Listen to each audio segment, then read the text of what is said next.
Okay, let's do this quick. So this isn't too bad. So composition of functions, we did this yesterday. We're looking at something a little bit different now. What if instead of looking for g of h of x, what if we're looking for a specific value for that composition of functions? What can we do? There's two ways. We could either work it out the same way we did yesterday, where we start with g of x, negative x minus 2, right? That's g of x. And then anywhere we see the x there, we want to put h of x in its place. So we could rewrite this as negative, and then we'll put the parentheses minus 2 at the end. So I'm going to substitute this x with 3x minus 4, okay? And then we simplify, so I'm going to distribute this negative 1, so this will give me negative 3x plus 4 minus 2. And then I combine my like terms, so that's negative 3x plus 2. And that's what we did yesterday, right? We said you take our first function, substitute our second function into it, simplify as much as you can. So now the new part is, instead of, we don't really care what this is, I want to know what is the value when all of that when x is negative 3. So I'm going to replace this x with a negative 3, bring the rest down around it. So negative 3 times negative 3 plus 2.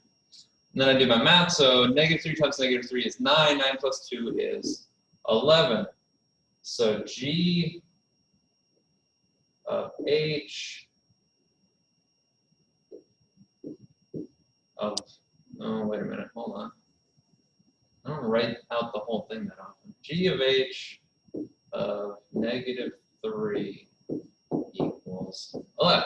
Okay, there's your answer, right? So if we're solving for a single value, you're going to end up with a numerical value instead of an expression now, okay? And now this method would be good if we needed like a whole table. If I wanted to know all the values of g of h from like negative 5 to positive 5. But for the problems we're doing today, we only want a single number. So let's think of another way we could solve this. And hopefully some of you that clicked in your head before or while I was doing all this work, if we know that x is negative 3, right? And we know that we have g of x, and then we're putting h of x into it. But if it's h of negative 3, that's math we can do. So if I just start with my inner function, so h, what is h of negative 3? Well, that would be 3 times negative 3, oops, parentheses, minus 4, right? That's math I can do. So 3 times negative 3 is negative 9. Negative 9 minus 4 is negative 13. So h of negative 3 equals negative 13. And then I want to know what is, let me write out the whole thing here.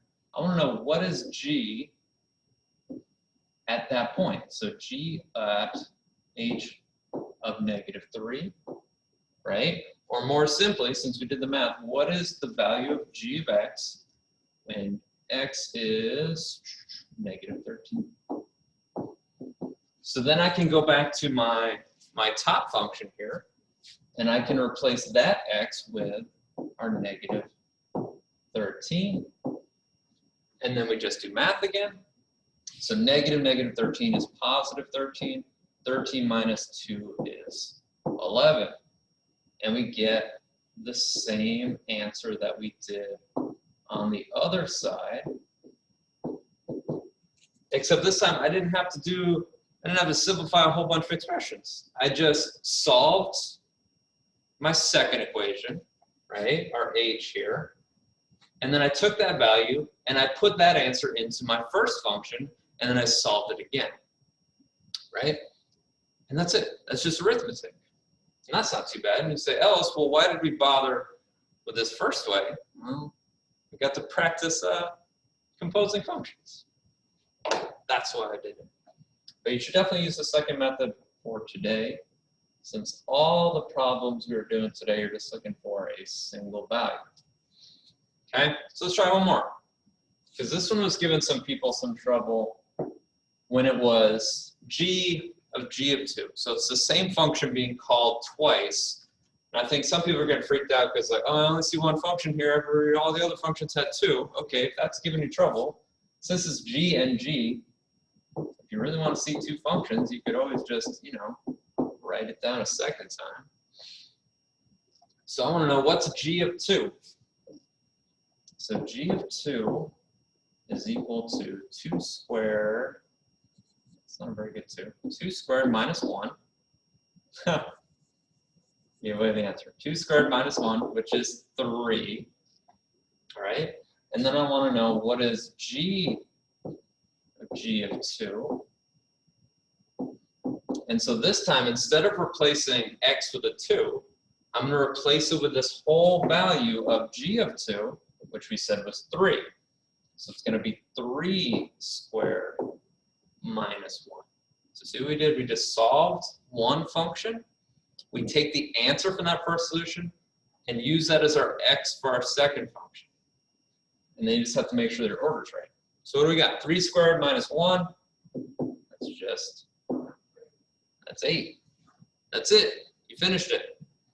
So if you're composing functions and you only need a single value, you just solve one function, the innermost function, or if you see it this other way, this function to the right, solve that one first, take that answer, and then put it into the other function, solve it again, there's your final answer. Okay? Good luck. Have fun.